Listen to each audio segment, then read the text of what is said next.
नमस्ते, मी कल्पना. आजी नातीच्या किचन मध्ये तुम्हा सर्वांचं स्वागत आणि मनापासून शुभेच्छा. तर आपण पाक न करता लाडू कसा बनवायचे ते पाहतोय. हे लाडू एकदम सोपे आहेत आणि हे नुसत्या मैद्याचे लाडू आहेत. आता गणपती बाप्पा येतात, ते गौरी येतात, ते तर 10 दिवस काही ना काहीतरी आपल्या घरात गोड होतं. तर त्याच्यासाठी मी हा मैद्याचे लाडू आज करून दाखवणार आहे. तुम्हाला जर ही रेसिपी आवडली असेल तर लाईक करा, कमेंट करा, सबस्क्राईब करा. चला, त्यासाठी आपण काय साहित्य घेतले ते दाखवते. इथं अर्धा किलो मैदा घेतलाय, त्याला पावशर साखर घेतली. ही पिठी साखर आहे, घरी केलेली आहे. पावशर तूप लागतं त्याला, ते पावशर तूप घेतलंय. लावायला मनुके आहेत, काजू आहे आणि वेलची पावडर आहे. चला आता आपण लाडू बनवायला घेऊया. चला आता इथं आपण गॅस लावलाय, त्याच्यावर कढई ठेवलेली मी. आता मैदाचा कसा भाजायचा तो मी दाखवते. एकदम मंद आचेवर भाजायचा, मोठा गॅस करायचा नाही आपल्याला. आणि तूप थोडं थोडं टाकत भाजायला. मी आता थोडंसं टाकणार आहे आणि हा आपण त्याच्यावर मैदा टाकणार आहे आणि असा छान मंद आचेवर हा मैदा परतून घेणार आहे आपण. मोठा गॅस अजिबात करायचा नाही, बारीक गॅसवरच हा छान मैदा तांबूस रंगावर आपण भाजून घेणार आहे. त्याचे लाडू खूप छान होतात. एकसारखं हलवायचं, अजिबात हे करायचं नाही, नाहीतर मैदा हा लगेच करपला जातो. त्याला एकसारखं बारीक आचेवरच भाजायचं, अजिबात मोठा गॅस करायचा नाही. पाक करायची भानगड नाही, आपल्या बिगर पाकाचे लाडू इथे. आता पहिला 1 चमचा तूप टाकलं होतं मी, त्याच्यावर हा असा परतून घेतला चांगला. एकसारखा हलवायचा. हलवताच आपण त्याच्यावर थोडं थोडं तूप टाकत जाणार आहे.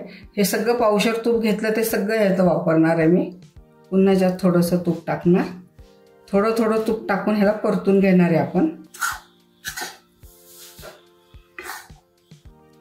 हा मैदा आपला इथं छान भाजत आलाय आणि त्याचा खमंग सुवास जर होत आहे. मैदा तूप एकसारखं मग मंद आचेवरच भाजते. हा मोठा गॅस करायचा नाही आपल्याला. छान असा मैदा भाजून झालाय. आपण जेवढं तूप घेतलं ते आता मी सगळं टाकणार आहे.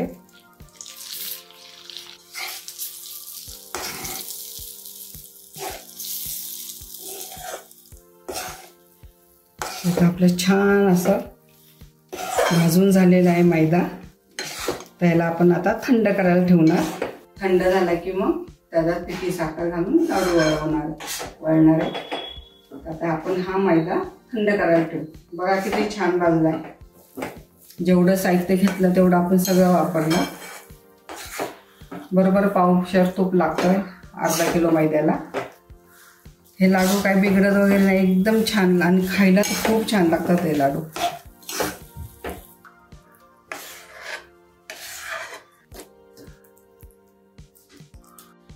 मैद्याच्या लाडूचं सारण आता एकदम थंड झालेलं आहे.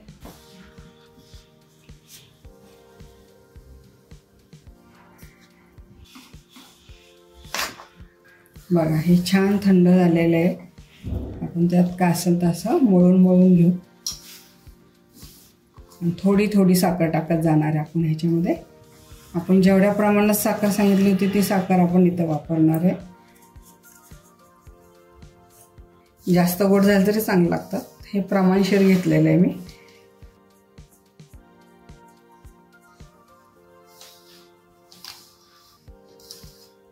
आता ही राहिलेली थोडी साखर पण आपण टाकून देणार आहे ह्याच्यामध्ये. हे लाडू अजिबात बिघडत नाही, कडक होत नाही, मऊ होत नाही. एकदम मऊ लुसलुशीत असे लाडू राहतात हे. आणि हे महिनाभर पण टिकतात. बाहेर ठेवलं तरी महिनाभर टिकतात हे लाडू, कारण ज्यात आपण अजिबात पाण्याचा वापर केलेला नाही आहे. बघा ही आपली सगळी साखर मिक्स करून झाली. ह्याच्यामध्ये वेलची पूड घेतली होती ते टाकणार आहे. पुन्हा ते छान असं एकसारखं मळून घेऊ आपण. चला आता ही सगळी साखर आपली मिक्स झालेली आहे. तर साखर मुरण्यासाठी आपण फक्त 5 मिनिटं ह्याला मुरवत ठेवणार आहे आणि लाडू बांधायला घेणार आहे आपण. चला आपण तर 5 मिनिटं साखर मुरवायला ठेवले होते.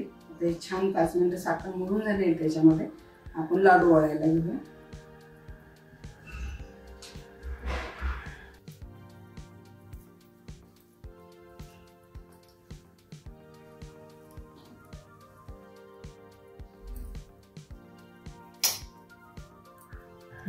छान आपले लाडू वळले जातात.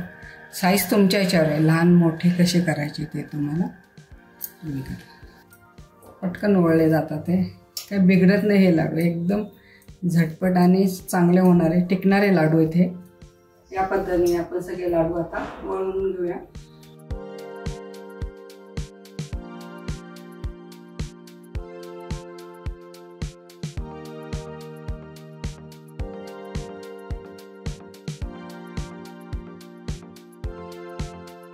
तुम्हाला जर रेसिपी आवडली असेल तर लाईक करा, कमेंट करा, सबस्क्राईब करा. पुन्हा भेटूया अशाच नवीन नवीन पारंपरिक पदार्थाबरोबर. तोपर्यंत संत तुकाराम महाराज म्हणतात, मन करा रे प्रसन्न सर्व सिद्धीचे कारण.